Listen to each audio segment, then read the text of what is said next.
अस्सलामु अलैकुम वरहमतुल्लाहि वबरकातुह। आप देख रहे हैं न्यूज़ स्पीक। मैं आपका भाई आरिफ रहमान। अब हमारे चैनल पर पहली बार आए हैं तो चैनल को सब्सक्राइब कर लीजिए, बेल आइकन पर क्लिक कर दीजिए ताकि हमारी हर वीडियो सबसे पहले आपको मिल जाया करे। चलते हैं खबरों की तरफ। पश्चिम बंगाल में इलेक्शन का दौर शुरू है और तारीखों का भी घोषणा हो चुकी है। सभी पार्टियां अपनी अपनी तैयारी में जुटे हुए हैं। इसी बीच टीएमसी के विधायक, 2 बार के विधायक जितेंद्र तिवारी जो पार्टी को बाय बाय कहते हैं बीजेपी में शामिल हो गए हैं। जो गुज़िश्ता पिछले इलेक्शन में बीजेपी में शामिल होने की कोशिश की थी पर बीजेपी वालों ने शामिल करने से इनकार कर दिया था। और ये ममता दीदी के लिए बड़ी ही अफसोस और दुखदनी बात है कि टीएमसी के कार्यकर्ता, विधायक, एमपीज पार्टी छोड़ रहे हैं और अन्य भारतीय जनता पार्टी ज्वाइन कर रहे हैं।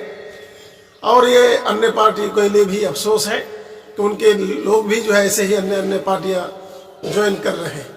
ऐसे स्थिति में इस वक्त बंगाल का माहौल और सियासत गरमाया हुआ है।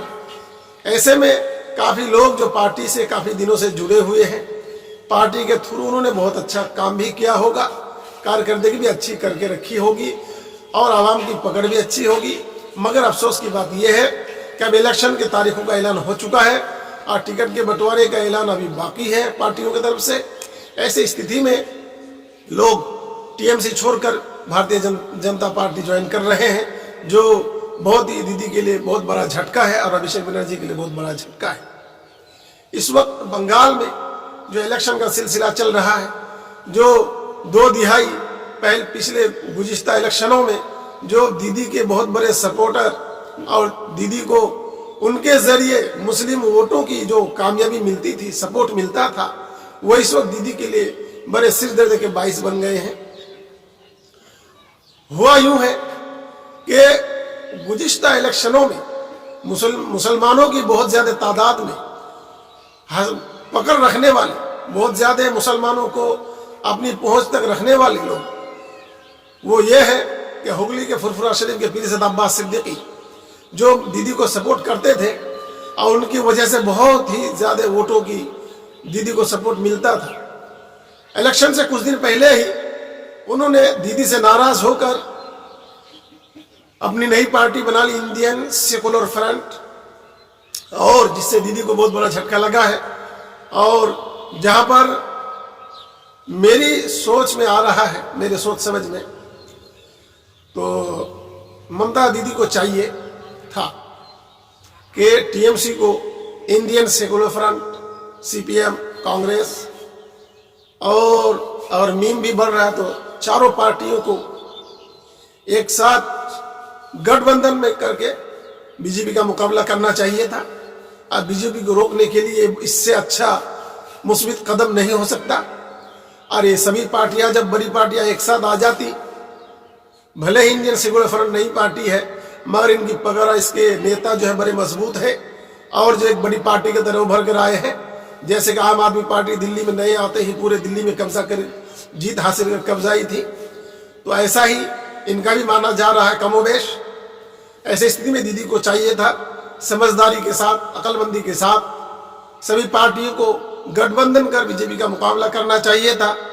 पर दीदी क्या सोच रही है, क्या नहीं सोच रही है, ये तो वही जानती है।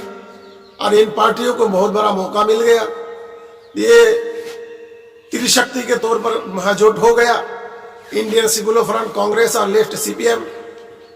ऐसे में ऑल इंडिया मजलिस इत्तेहादुल मुस्लिमीन मीम पार्टी को कहीं जगह नहीं मिली है। अब वो क्या कर दी है तो आगे देखने को ही मिलेगा। मगर बहुत इसकी बात है कहीं ऐसा ना हो जाए कि इंडियन सेकुलर फ्रंट और कांग्रेस, सीपीएम, ऐसा ना हो कि काफी ज्यादा सीटें जीत ले, जिससे दीदी को बड़ी दीदी की सिरदर्द और अन्य परेशानियों का सामना हो सकता है। ऐसे स्थिति में दीदी को चाहिए कि इनसे गठजोड़ कर इलेक्शन लड़ती तो मुसलमानों का वोट बंटवारा नहीं होता, जो कांग्रेस का बखेरा है। सीपीएम को भी बहुत लोग चाहते हैं आज भी, और इंडियन सेकुलर फ्रंट के जो चाहने वाले वो भी काफी ज्यादा तादाद में देखे जा रहे हैं। भले ही उत्तर दिनाजपुर, दक्षिण दिनाजपुर में इनकी तादाद कम हो, पर अन्य जिलों में इसकी बहुत बड़ी संख्या में लोगों को देखा जा रहा है, जो दीदी के लिए बहुत बड़ा सर दर्द बन सकता है। तो दीदी को चाहिए था कि इनके साथ गठबंधन का चुनाव लड़ती तो बहुत बड़ा फायदा होता। इसी में मीम अगर अलग से चुनाव लड़ती है तो कुछ वोटें मीम के पाले में भी चले जाएगा, क्योंकि अभी एक बड़ी पार्टी के तौर पर उभर के सामने आ रही है। ऐसे स्थिति में दीदी को समझदारी अक्लमंदी से काम लेना चाहिए, और इलेक्शन के बाद कहीं ऐसा ना हो जाए कि ज्यादा सीटें आने के बाद महाजोट भले ही उससे अब्बास सिद्दीकी अलग हो जाए, मगर सीपीएम कांग्रेस के बीजेपी को सपोर्ट ना कर दे, तो ये ऐसे स्थिति में दीदी का बहुत बड़ा सरदर्द बन सकता है। पर ऐसा ना हो, ये आवाम भी चाहती है और सभी बंगाल के अन्य पार्टियां भी ये चाहती है कि बीजेपी को बंगाल में काबिज ना होने दिया जाए, क्योंकि जो अच्छे समझदार पढ़े लिखे तबके के लोग हैं वो बीजेपी को कभी पसंद नहीं करते। ऐसे स्थिति में आप देख सकते हैं पेट्रोल का दाम आसमान छू रहा है, डीजल का दाम आसमान छू रहा है, किरासन तेल का दाम आसमान छू रहा है, महंगाई आसमान छू रही है। ऐसे में अंध भक्तों का सीना गर्व से सीना चौड़ा हो गया है और बड़े फख्र से कह रहे हैं कि हम अंध भक्त हैं, और देश बाहर में जाए। अंध भक्ति बड़ी मकबूल चीज है, बड़ी अच्छी चीज है। जहां जाहिल है, जहां गवार है, तो वहां अंध भक्ति बड़ी मजबूत होती है। अंधभक्त होने के लिए पहला शर्त है कि सबसे बड़ा जाहिल बन जाए। बस अंधभक्त के लिए काफी है कि वो बहुत बड़ा जाहिल है, तो अंधभक्ति काफी है। पीर का कामिल होना, जाली और फर्जी पीर आजकल आवाम में बहुत घूम रहे हैं, जो अपने पेट पालने के लिए तरह तरह के इकदाम अपनाते हैं जो शरीयत के खिलाफ है, इस्लामी शरीयत और इस्लाम के दायरे से बाहर है। ऐसे पीर और धोखेबाज लोगों की कमी नहीं है पश्चिम बंगाल में, अन्य जगहों में भी। तो आप देख सकते हैं, मैं आपको तस्वीर दिखाने वाला हूं। पीर आपका उतना ही बड़ा कामिल होगा, मुरीद उसका मानने वाला जितना बड़ा जाहिल होगा। जो जितना बड़ा मुरीद जाहिल होगा और जितना ही सख्त जाहिल और अंधभक्त होगा, उसका पीर उतना ही बड़ा कामिल होगा। तो आप सोच सकते हैं, इसलिए आप किसी भी दायरे में रहो, शरीयत को फॉलो करना जरूरी है। शरीयत के खिलाफ चलने वालों के लिए गुनाह कबीरा, गुनाह अजीम है।